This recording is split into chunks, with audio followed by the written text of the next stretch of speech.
सिद्ध चक्र महामंडल विधान की आप लोग आराधना कर रहे हैं और सिद्ध चक्र महामंडल विधान के बारे में तो आप लोग परिचित हैं कि आगे आगे दुगने दुगने अर्घ बढ़ रहे हैं और ऐसे ही दुगनी दुगनी अपनी भक्ति भी बढ़ना चाहिए, क्योंकि जहां गुणित क्रम में आप संख्यात गुणित क्रम में आप जहां अर्घ बढ़ा रहे हैं तो उसी प्रकार से संख्यात गुणित क्रम में अपनी भक्ति भी बढ़ना चाहिए। जहां मुनिराज हमेशा जो है असंख्यात गुणित क्रम में कर्मों की निर्जरा करते रहते हैं और आप भी यदि संकल्प पूर्वक जब कहीं आराधना करते हैं तो उस समय में आप लोगों के लिए यानी श्रावकों के लिए भी बिना व्रत के भी यानी सम्यक दृष्टि है उसकी भी असंख्यात गुणी निर्जरा उतने समय तक होती है। इसलिए संकल्प पूर्वक अपने लिए बैठना चाहिए और जहाँ गुणित क्रम से ही जो है अपन समझें संख्यात गुणित क्रम से ही कितना जो है अंतर आ जाता है। एक बार एक भिक्षुक कुंभ के मेले में हरिद्वार गया और वहां पर एक सेठ से उसने कहा कि सेठ जी कुछ भिक्षा दो।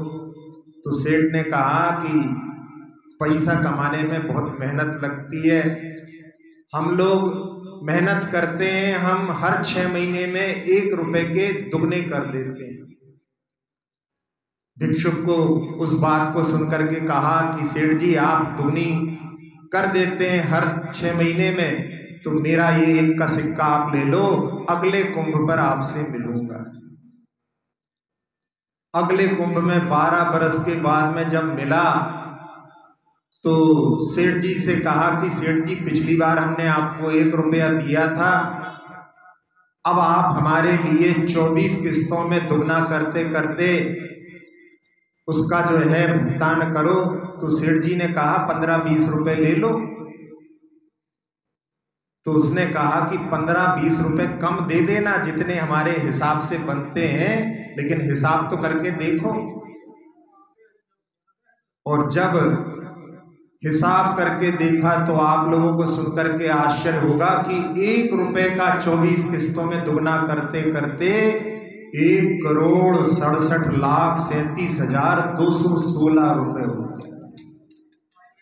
तो दुगने दुगने क्रम में 24 किस्तों में ऐसा जो है वहां पर वृद्धि होती है। ये केवल संख्यात गुणित क्रम में है, लेकिन हर समय में अगले समय में असंख्यात असंख्यात गुणित क्रम में संकल्प पूर्वक के यदि अपन नमोकार मंत्र का भी यदि जाप करते हैं तो उस समय में आचार्य वीरसेन स्वामी जो कलिकाल सर्वज्ञ हैं उनके शब्द हैं कि संपई बंदादो अरहंत नमोकारो असंख्यज कम निर्जर कारण भूति, यानी असंख्यात गुणी निर्जरा के लिए नमोकार मंत्र उस समय में कारण होता है।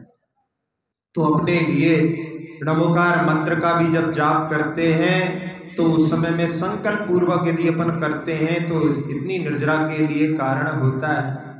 जहाँ नमोकार मंत्र से आप सभी लोग परिचित हैं उसमें अपनी 5 इंद्रियों से भी उनका संबंध अपन बिठा सकते हैं। जहाँ नमो अरिहंताड़म, ये जहां भगवान की दिव्य दनी खिरती है इसलिए कर्ण इंद्री से इनका संबंध अपन बैठा सकते हैं। नमो सिद्धाणम, जो अपने नेत्र का विषय नहीं बनते, चक्षु इंद्री से इनका संबंध। नमो आयरियाणम, आचार्य परमिष्टि जो होते हैं उनको घ्राण इंद्री से अपन संबंध जोड़ सकते हैं। और नमो वज्झायाणम, जो जिनवाणी के मर्म को बतलाने वाले होते हैं उनका संबंध अपन मुख से रसना इंद्री से। और नमो लोय सब साहुड़म, जो साधु परमेष्टि हैं उनका अपन स्पर्शन इंद्री के साथ में। जहाँ अपने स्पर्शन इंद्रियों के विषय से ऊपर उठ करके जो अस्पर्शी आत्मा है, उसके स्पर्श के लिए जो प्रयासरत हैं, ऐसे साधु परमेष्ठी जिनकी अपन आराधना करते हैं, तो उसके माध्यम से अपन भी अपनी स्पर्शन इंद्री पर कुछ नियंत्रण करें। अभी पिछी परिवर्तन कार्यक्रम होगा 16 तारीख को, और उसमें बहुत सारे लोग जो है पिछी का दे सकते हैं। लेने वाले को तो केवल एक, कौन सा सौभाग्यशाली होगा उसको मिलेगी, एक जोड़े को, लेकिन भावना तो सबकी होनी चाहिए कि हमको पिछिका मिले।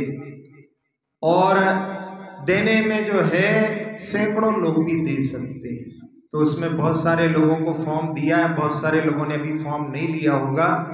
जिनकी अपनी संतान की जिम्मेदारी से ऊपर उठ चुके हैं, उन सभी को ये फॉर्म भरना है, और जोड़ों को ही भरना है, सिंगल को नहीं भरना है, जोड़ों को ही भरना है। लेकिन उस समय में जिनका विवाह नहीं हुआ है उनको भी पिछी देने मिलेगी, चाहे वो बालक वर्ग हो चाहे बालिका वर्ग हो। मात्र संकल्प इतना सा रहे कि हम जैन कुल के अलावा कहीं विवाह नहीं करेंगे। इतना यदि संकल्प लेकर के वो लोग चाहें तो वो सारे बच्चे और बच्चियां भी, उनको भी जो है पिछी देने के लिए मिलेगी।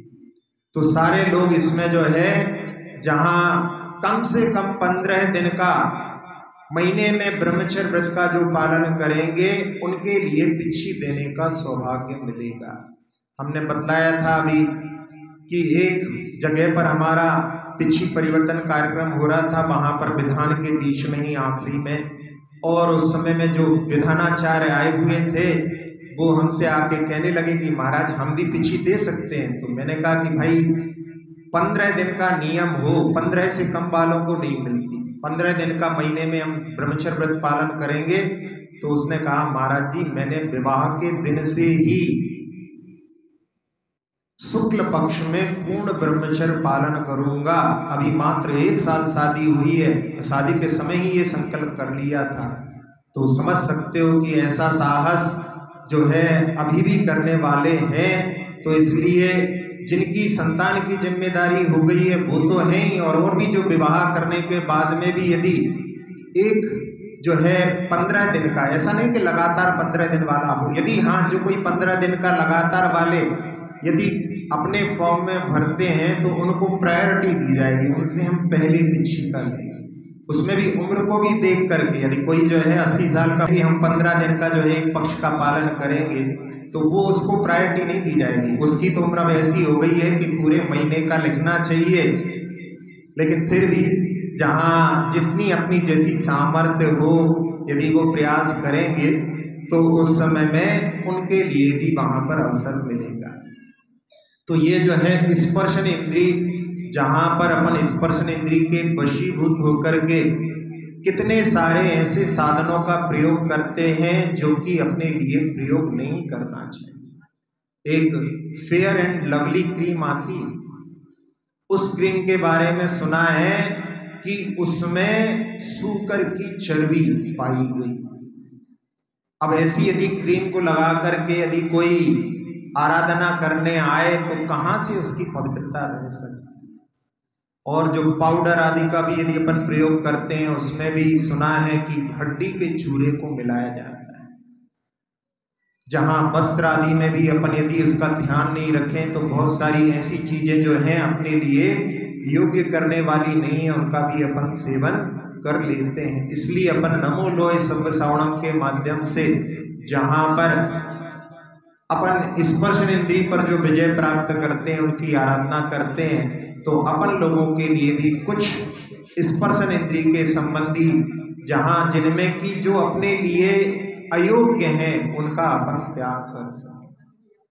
अब दूसरा जो है उल्टे क्रम में अपन चालू कर रहे हैं। दूसरा जो है णमो उवच्छायणम में जहाँ रसना इंद्री, रसना इंद्री के 2 काम होते हैं, एक चखना और एक बकना। तो ये दोनों में अपना नियंत्रण रहे। जहाँ रसना इंद्री से अपन रस लेते हैं उसमें कई लोगों की जो है कोल्ड ड्रिंक की आदत हो जाती है, तो उस कोल्ड ड्रिंक की आदत भी ऐसी पड़ जाती है कि जिस समय यदि नहीं मिलती तो उसके लिए भी बेचैन होने लगते हैं। जबकि वो कोल्ड ड्रिंक, आप लोगों को शायद मालूम हो कि अमिताभ बच्चन एक किसी ब्रांड का जो है ऐड करते थे और रोज स्वयं पीते थे, और ऐसा हुआ कि उनकी बड़ी आंत जो है उसको काटना पड़ा, उन्होंने उसके बाद में उसका ऐड बंद कर दिया। तो वो चीज इतनी खतरनाक होती है जिसको लोग टॉयलेट क्लीनर बोलते हैं, उस पर डाल करके उसको साफ करने में वो बहुत अच्छा जो है काम देती है। तो वो अपने लिए, शरीर के लिए कितनी हानिकारक हो सकती है। जहाँ लोग अमूल के प्रोडक्ट्स खाते हैं, जहाँ पर उनके चीज़ वगैरह बहुत सारी चीज़ें आती हैं, आप लोगों को सुन करके आश्चर्य होगा कि उनकी गोवा में एक, वहाँ पर जहाँ उनका काम होता है वहाँ पर 80,000 गायों को पालते हैं, और उसमें जब भी बच्चों का, जो बछड़ों का जन्म होता है, उनके पेट से कुछ ऐसा जो है पदार्थ निकलता है रेनेट नाम का, उन बच्चों को, छोटे छोटे बच्चों को मार करके, उसको निकाल करके उससे ये चीज बनाया जाता है। सोचो बाहर की जो चीजें हैं कितनी अभक्ष हो सकती है। इसलिए अपने लिए रसना इंद्रिय पर भी विजय प्राप्त करने के लिए थोड़ा सा, कम से कम जहां पर जो पूर्णता विजय प्राप्त करते हैं उनकी आराधना करके अपन भी आंशिक उस पर विजय प्राप्त करें। और बोलने के माध्यम में भी हित मित प्रिय बोले, जिसके माध्यम से किसी के लिए जो है खराब ना लगे, गाली अपशब्द अपन प्रयोग ना करें, और निंदा के शब्दों को ना बोलें। निंदा करने में अपनी जिह्वा का, जिसके माध्यम से अपने लिए जिह्वा किस लिए प्राप्त हुई है, आचार्य पूज्यपाद स्वामी कहते हैं गुण गण कथा। अपने लिए पूज्य पुरुषों के गुणों का गान करने के लिए जिह्वा मिली है, इसलिए अपने लिए कभी किसी की निंदा अपनी जिह्वा से ना करके उस पर भी नियंत्रण प्राप्त करने की कोशिश करना चाहिए। अब तीसरी इंद्री जो है घ्राण इंद्री, इससे जो है आचार्य परमेश्वरी का संबंध कैसा, जहां घ्राण इंद्री के माध्यम से अपन सुगंध और दुर्गंध को ग्रहण करते हैं। सुगंध ग्रहण करने में अपनी नाक फूल जाती है, उस ओर बढ़ने लगती है, और दुर्गंध के समय में क्या होता है, अपन नाक सिकोड़ने लगते हैं। लेकिन आचार्य परमेश्वरी ऐसे होते हैं, उनकी शरण में जो भी आता है, चाहे वो स्वरूप हो चाहे कुरूप हो, सबके लिए जो है वो अपने शरण में जगह देते हैं। इसलिए आचार्य परमेष्टि के लिए घ्राण इंद्री से इस प्रकार से संबंध जोड़ा गया। तो जहाँ घ्राण इंद्री के लिए भी आप लोग जहाँ अपने शरीर में जो सुगंधी आदि के लिए बहुत सारे ऐसे अवयवों का प्रयोग करते हैं जिनके बनाने में बहुत सारे पशुओं के ऊपर अत्याचार होते हैं, जो स्प्रे होते हैं, उन स्प्रेयों का पहले बनाते समय में खरगोश की आंखों के ऊपर प्रयोग किया जाता है कि इनको हानि तो नहीं हो रही है। उसमें कई जो है खरगोश, उनकी नेत्र की ज्योति चली जाती है, उस तब बन पाता है वो प्रोडक्ट। तो यदि अपन ऐसे प्रोडक्ट का प्रयोग करते हैं तो उसके माध्यम से भी अपन उस हिंसा में शामिल हो जाते हैं। एक मेनका गांधी की एक संस्था ब्यूटी विदाउट क्रूएल्टी, उसने वहां पर किस प्रकार के प्रोडक्ट अच्छे हैं उनकी भी लिस्ट वहां पर आप लोगों के लिए नेट पर मिल जाएगी। उसके माध्यम से उसमें जहां प्रोडक्ट बनते हैं वहां पर पशुओं के ऊपर अत्याचार नहीं करती उन कंपनियों के नाम दिए हुए। तो उसके माध्यम से अपने को यदि करना ही है प्रयोग, तो उनका प्रयोग करके अपन अपने जीवन में इस प्रकार की हिंसा से बच सकते हैं। अब नेत्र इंद्री का विषय आता है, तो नेत्र इंद्री में जहाँ सिद्ध परमेष्टि के लिए नमो सिद्धाणम, जिनका स्वरूप अपन ने कल भी समझा था कि वो जहाँ अपने नेत्रों का विषय नहीं बनते, उन्होंने अपने नाम कर्म को नष्ट करके सूक्ष्मत्व गुण को प्रकट कर लिया है। अब वो जो चार क्षयोत्सविक ज्ञान है उनका विषय नहीं बनते, केवल ज्ञानी ही उनको देख सकते हैं। तो ऐसे जो है नेत्र का विषय नहीं बनते, ऐसे सिद्ध परमिष्टियों का अपन ध्यान करके अपनी आत्मा भी जो पांचों इंद्रियों का विषय नहीं बनती, उस आत्मा को भी देखने का प्रयास अपने लिए करना है। और साथ साथ में जो अपने लिए नेत्र मिले हैं उनका अपने को समुचित उपयोग करना है।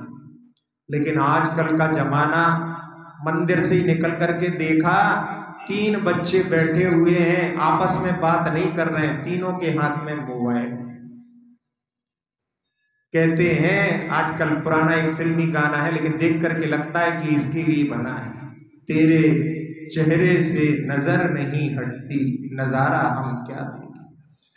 वो मोबाइल को देख, मोबाइल के अलावा कोई चीज दिखती नहीं है। ऐसा जो है जमाना हो गया है कि आजकल व्यक्ति अभी आज ही के पेपर में आया है, 75% बच्चे जो मोबाइल लेकर के स्कूल जाते आते हैं वो सारे जो हैं अश्लील चित्रों को देख करके अपने जो है जहां जिस समय में अध्ययन करने का समय है उसमें वो इसमें लगे हुए। सोचो आप कैसी स्थिति निर्मित हो गई। यदि अपन सोचो कि अपन अपने बच्चों को यदि नहीं भी दो तो कोई अपने मित्रों के साथ में इस प्रकार से बहुत जो है इस जो उपकरण का यदि सही प्रयोग नहीं करेंगे तो उसके माध्यम से बहुत ज्यादा क्षति होने वाली है।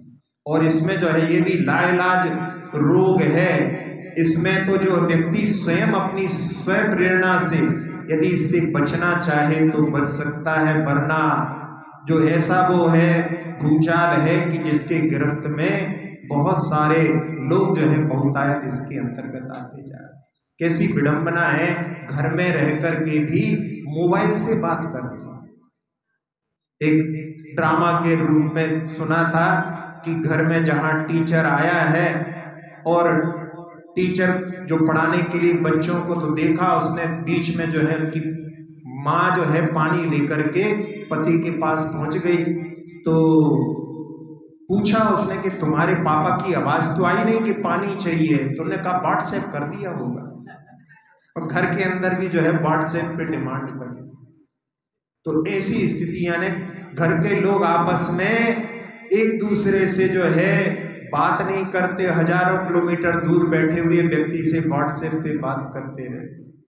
तो ऐसी जो है स्थिति, इसके माध्यम से अपने नेत्र इंद्रियों का सही प्रयोग अपन नहीं करेंगे और उससे बहुत सारे बच्चों के लिए आंखों में रोग उत्पन्न हो गए। यहीं के भीलवाड़ा के उसमें आए थे डाटा, हजारों बच्चे जो हैं हॉस्पिटल में, आईज हॉस्पिटल में पहुंच रहे हैं। सबकी आंखें जो है, क्योंकि एक दिन पास से देखते हैं, दूर के दृश्य देखते नहीं है, तो वो बिल्कुल एकदम पास देखने की आदत पड़ जाती है, दूर देखते नहीं बनता उनसे।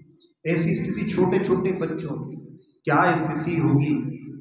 तो ऐसी जो है अपने लिए नमो सिद्धाणम के माध्यम से अपने नेत्र इंद्रियों के ऊपर अपने लिए किस प्रकार से उसका प्रयोग करना है, इसकी दृष्टि रखना है। और फिर आखिरी में नमो अरिहंताणम, जो अरिहंत भगवान है उनकी दिव्य धनी कीर्ति है, जहाँ 4 संध्या काल में उनकी दिव्य ध्वनि जो सुबह, दोपहर, शाम और अर्धरात्रि में, तो अपने लिए सुबह सुबह का समय जो रहता है, उठने के बाद थोड़ा समय अपने आत्मचिंतन के लिए लगाना चाहिए। पंडित आसाधर जी ने ओमम धर्मा, इस प्रकार का प्रतिदिन अपने लिए विचार करना चाहिए। और दोपहर में नहीं निकल पाता व्यापार के लिए, लेकिन रात में शाम के लिए, शाम के समय सोने के पहले जरूर थोड़ा सा, जब तक अपने लिए एकाध माला नहीं फेर लो, शयन नहीं करना चाहिए। कोई अच्छी पुस्तक, कोई शास्त्र पढ़ करके यदि रात्रि में शयन करोगे तो उसके माध्यम से अच्छी तरह से निद्रा भी आएगी और साथ साथ में अच्छे विचारों के साथ में आपका शयन होगा। जहाँ पर जो गैजेट्स आप प्रयोग करते हैं, यदि रात्रि में भी प्रयोग करते रहेंगे तो निद्रा में जरूर जो है वहाँ पर अच्छी तरह से आप निद्रा को नहीं ले पाएंगे। तो उसके माध्यम से वहाँ पर विचार करके कि जहाँ भगवान की वाणी खिरती है उस समय में उनका स्मरण करते हुए अपने कान का जो है प्रयोग, वहाँ पर भगवान की वाणी का जहाँ वर्णन होता है, प्रवचन होता है, उसमें सुनने के लिए और साथ साथ में अपने कान क्या कचरे का डिब्बा ना हो।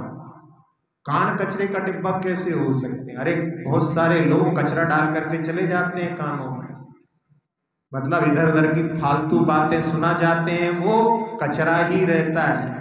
इसलिए अपने कानों को कचरा का डिब्बा नहीं बनाना। कोई यदि कुछ सुनाने लगे तो उसमें में वहां पर अपने को सुनने के पहले सोचना चाहिए कि ये बात सुनने लायक है कि नहीं, नहीं तो फालतू में अपन कचरा अपने जो है अंदर यहाँ पर रख लें।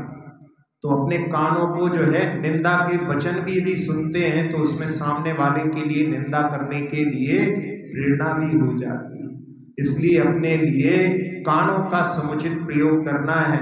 तो ये नमोकार मंत्र के माध्यम से अपनी 5 इंद्रियों पर भी अपन जो है दृष्टि डाल करके और उसके माध्यम से अपने जीवन को समुचित दिशा प्रदान कर सकते हैं। जहाँ इसके उच्चारण के बारे में कल बोला था कि थोड़ा सा भी यदि अपन समीचीन उच्चारण नहीं करते तो उसका प्रभाव जो है अपने जीवन पर अलग भी पड़ सकता है।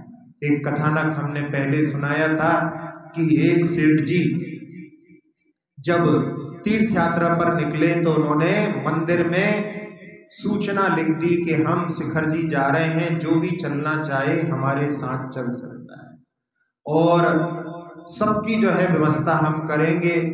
पुराना जमाना था, बैलगाड़ियों से यात्रा प्रारंभ हुई, सैकड़ों बैलगाड़ियां एक साथ में चल रही थी।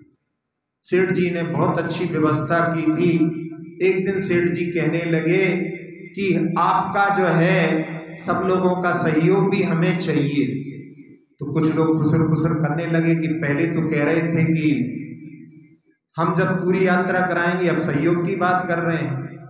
सेठ जी समझ गए, हमने कहा कि घबराओ नहीं, पैसे की बात नहीं कर रहे हैं, हम तो आपका समय चाहते हैं।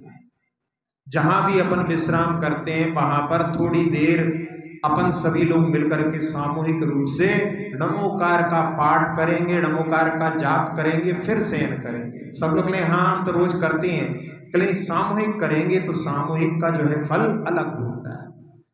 तो सब लोग जो है सामूहिक जाप करते थे, पाठ करते थे। सेठ जी जो है पूरा जो काफिला था उसकी 3 परिक्रमा करके नमोकार मंत्र से सुरक्षित करके शयन करते थे। ऐसे उनका जो है बढ़ रहा था। कभी कभी ऐसा भी जगह आती थी कि जहां पर बीच में कोई समाज ही नहीं है, जंगल ही जंगल है, तो जंगल में भी रुकना पड़ता था। तो एक दिन उन्होंने देखा कि एक डाकुओं का सरदार जिसकी बड़ी बड़ी मूंछें देख करके कोई पहचान जाए कि ये तो कोई खूंखार व्यक्ति है, और उसने आकर के सेठ जी से कहा कि अरे सेठ, तुम्हारी सेना जो रात में तुम्हारा पहरा देती है दिन में तो दिखाई नहीं देती।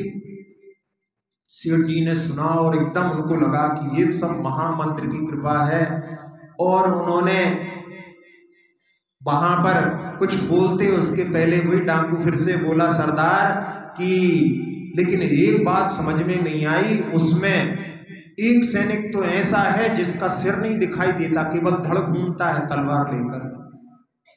सुनकर के सेठ जी को आश्चर्य हुआ और साथ साथ में कि कहीं ना कहीं मंत्र में त्रुटि हो रही है।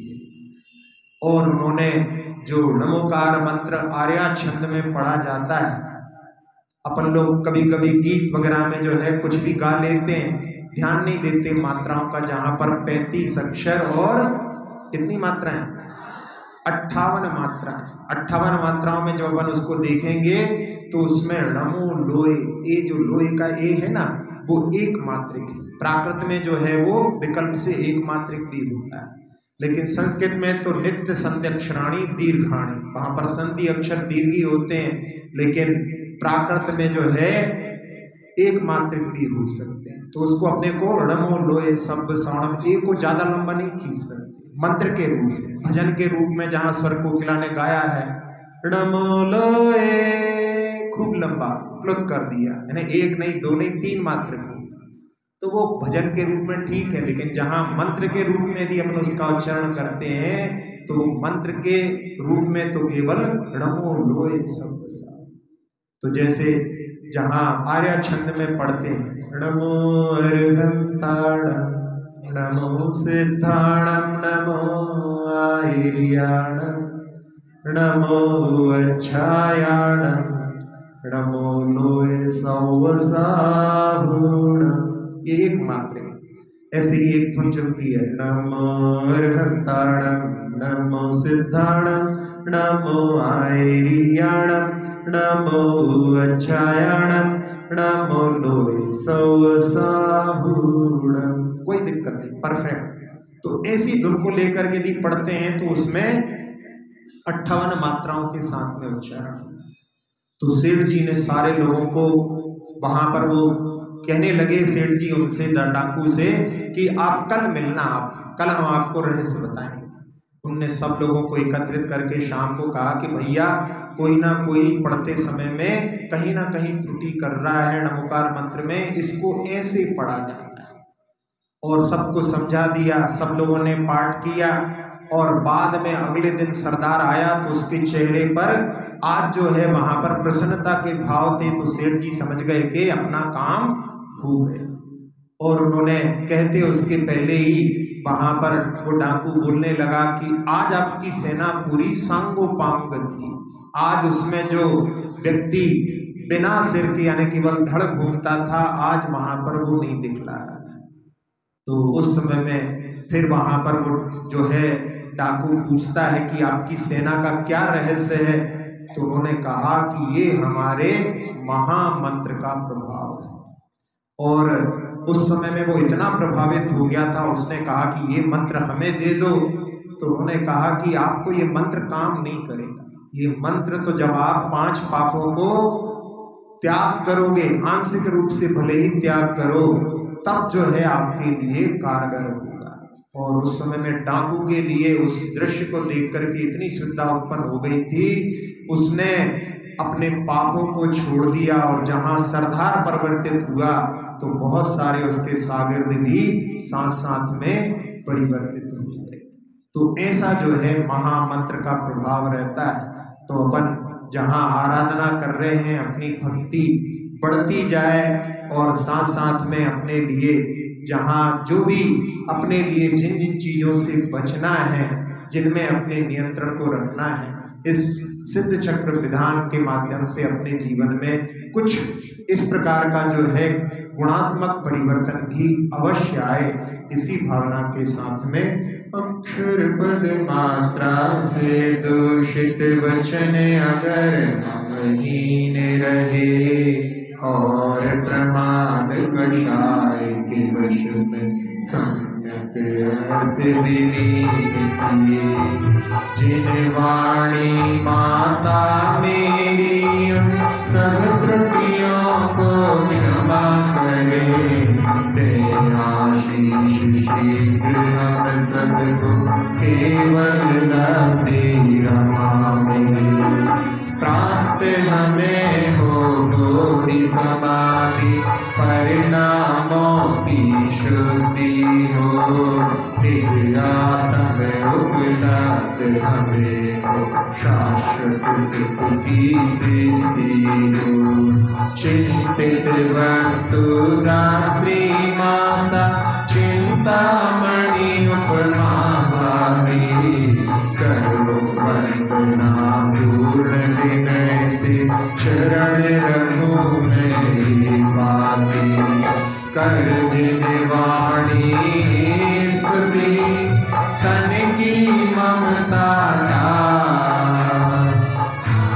अंत का जाप अब सभी जपे नव